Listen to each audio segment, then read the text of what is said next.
Hello les amis, préparez-vous à une masterclass d'absurdité proposée par Mathilde Panot sur France Info. C'est tellement con qu'on a du mal à croire que c'est vrai. Et pourtant, vous êtes prêts? C'est parti!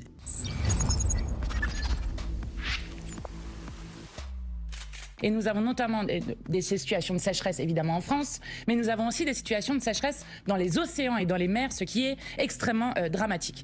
Alors qu'est-ce que nous ferions? Déjà, il faut dire que nous avons lancé l'alerte sur cette question. Non mais oui, vous avez bien entendu. Mathilde Panot, présidente du groupe LFI à l'Assemblée nationale, vient de nous sortir une perle qui ferait rougir les auteurs de Groland. Les océans, c'est 71% de la surface de la planète. 1,3 milliard de kilomètres cubes d'eau. Et elle nous parle de sécheresse. Non Mathilde, la mer Méditerranée ne va pas devenir le Sahara. Les passeurs ne vont pas mettre la clé sous la porte. Et les associations pro-migrants auront toujours besoin de toi pour obtenir des subventions. Merci Nicolas. Et ce que l'on est en train d'observer, ce sont des vagues de chaleur marine, pas une pénurie d'eau. Oui, une vague de chaleur, c'est une montée anormale de température. Une sécheresse, c'est un manque d'eau. Confondre les deux, c'est comme confondre un coup de soleil et une brûlure à l'acide.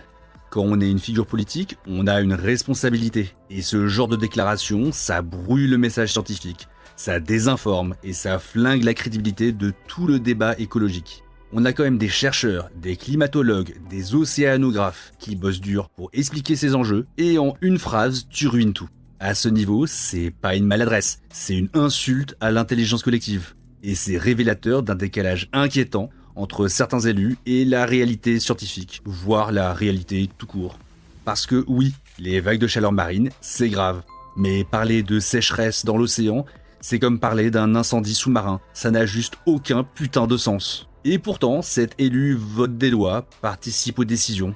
On pourrait quand même espérer un minimum de compréhension du sujet dont elle parle, non?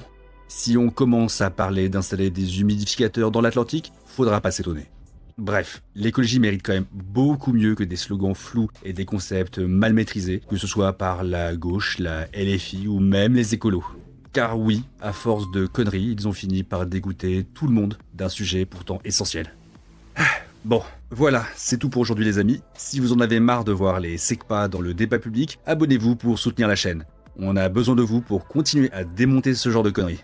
Likez, partagez, faites tourner cette vidéo pour faire bouger les lignes et remettre un peu de bon sens dans ce monde qui part complètement en vrille. À la prochaine pour les prochains dérapages de la LFI et croyez-moi, vous n'allez pas avoir besoin d'attendre bien longtemps.